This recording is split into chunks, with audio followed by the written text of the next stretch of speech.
leur point premier d'application, elles avaient leur lieu d'origine dans mon corps lui-même. J'avais bien tort tout à l'heure de dire que les utopies étaient tournées contre le corps et destinées à l'effacer. Elles sont nées du corps lui-même et se sont peut-être ensuite retournées contre lui.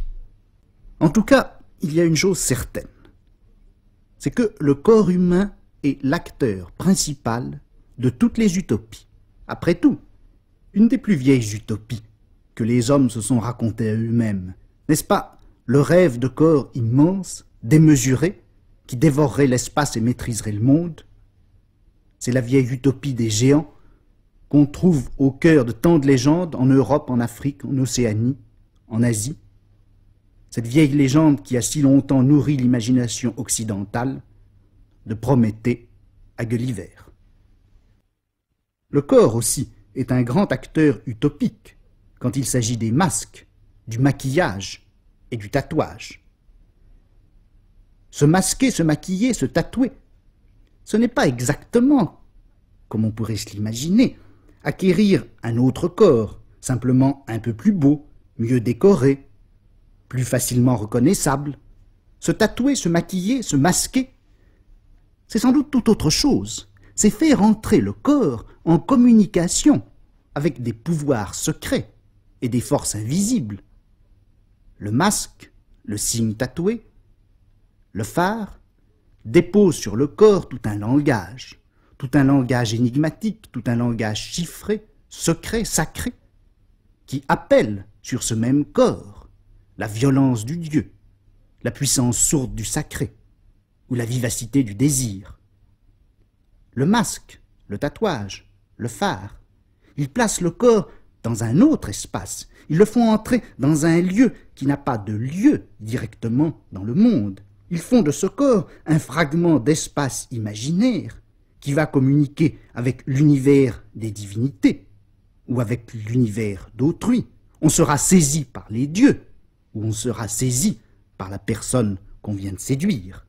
En tout cas, le masque, le tatouage, le phare sont des opérations par lesquelles le corps est arraché à son espace propre et projeté dans un autre espace. Écoutez par exemple ce conte japonais et la manière dont un tatoueur fait passer dans un univers qui n'est pas le nôtre le corps de la jeune fille qu'il désire. Le soleil dardait ses rayons sur la rivière et incendiait la chambre aux 7 nattes. Ces rayons réfléchis sur la surface de l'eau formaient un dessin de vagues dorées sur le papier des paravents et sur le visage de la jeune fille profondément endormie. Seikichi, après avoir tiré les cloisons, prit en main ses outils de tatouage. Pendant quelques instants, il demeura plongé dans une sorte d'extase. C'est à présent qu'il goûtait pleinement l'étrange beauté de la jeune fille. Il lui semblait qu'il pouvait rester assis devant ce visage immobile pendant des dizaines et des centaines d'années sans jamais ressentir ni fatigue ni ennui. Comme le peuple de Memphis embellissait jadis la terre magnifique d'Égypte, de pyramides et de sphinx, ainsi Seikichi, de tout son amour, voulut embellir de son dessin la peau fraîche de la jeune fille. Il lui appliqua aussitôt la pointe de ses pinceaux de couleur tenus entre le pouce, l'annulaire et le petit doigt de la main gauche, et à mesure que les lignes étaient dessinées, il les piquait de son aiguille tenue de la main droite. Et si on songe que le vêtement sacré ou profane, religieux ou civil, fait entrer l'individu dans l'espace clos du religieux ou dans le réseau invisible de la société, alors on voit que tout ce qui touche au corps, dessins, couleurs, diadèmes, tiares, vêtements, uniformes, tout cela fait épanouir sous une forme sensible et bariolée les utopies scellées dans le corps. Mais peut-être faudrait-il descendre encore au-dessous du vêtement. Peut-être faudrait-il atteindre la chair elle-même, et alors on verrait que, dans certains cas, à la limite, c'est le corps lui-même qui retourne contre soi son pouvoir utopique et fait entrer tout l'espace du religieux et du sacré, tout l'espace de l'autre monde, tout l'espace du contre-monde, à l'intérieur même de l'espace qui lui est réservé. Alors, le corps, dans sa matérialité, dans sa chair, serait comme le produit de ses propres fantasmes. Après tout, est-ce que le corps du danseur n'est pas justement un corps dilaté selon tout un espace qui lui est intérieur et extérieur à la fois? Et les drogués aussi, et les possédés dont le corps devient enfer, les stigmatisés dont le corps devient souffrance, rachat et salut, sanglant paradis. J'étais sot vraiment tout à l'heure de croire que le corps n'était jamais ailleurs, qu'il était un ici irrémédiable et qu'il s'opposait à toute utopie. Mon corps, en fait, il est toujours ailleurs. Il est lié à tous les ailleurs du monde. Et à vrai dire, il est ailleurs que dans le monde. Car c'est autour de lui que les choses sont disposées. C'est par rapport à lui, et par rapport à lui, comme par rapport à un souverain, qu'il y a un dessus, un dessous, une droite, une gauche, un avant, un arrière, un proche, un lointain.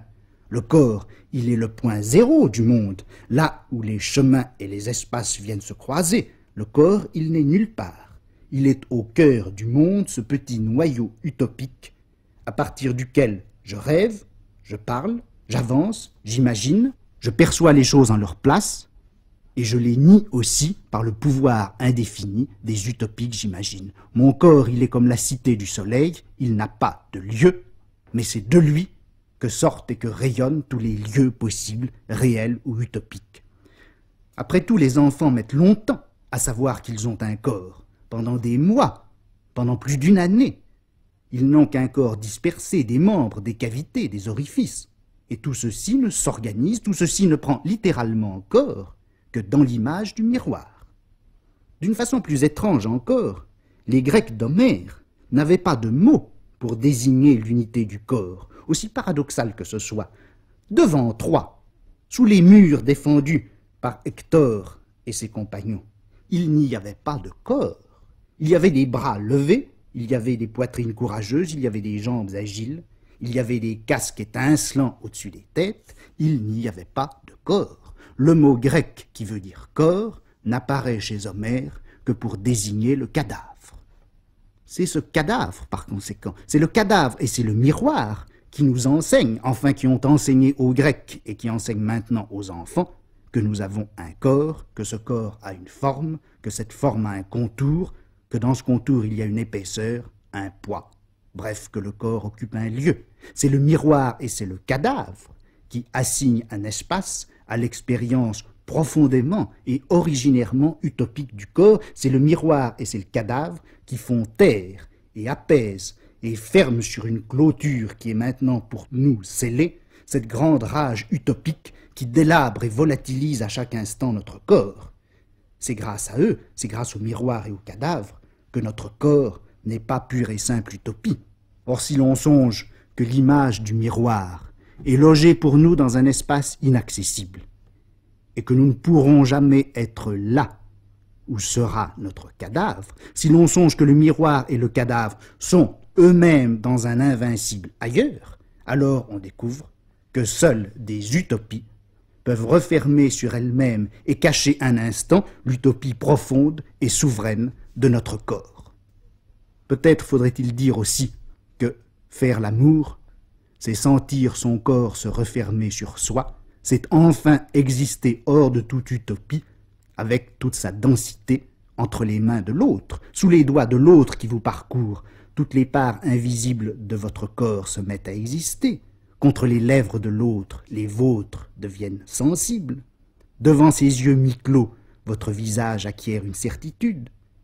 Il y a un regard, enfin, pour voir vos paupières fermées. L'amour, lui aussi, comme le miroir et comme la mort, il apaise l'utopie de votre corps, il la fait taire, il la calme, il l'enferme comme dans une boîte, il la clôt et il la scelle. C'est pourquoi il est si proche parent de l'illusion du miroir et de la menace de la mort. Et si malgré ces deux figures périlleuses qui l'entourent, on aime tant faire l'amour, c'est parce que dans l'amour, le corps est ici.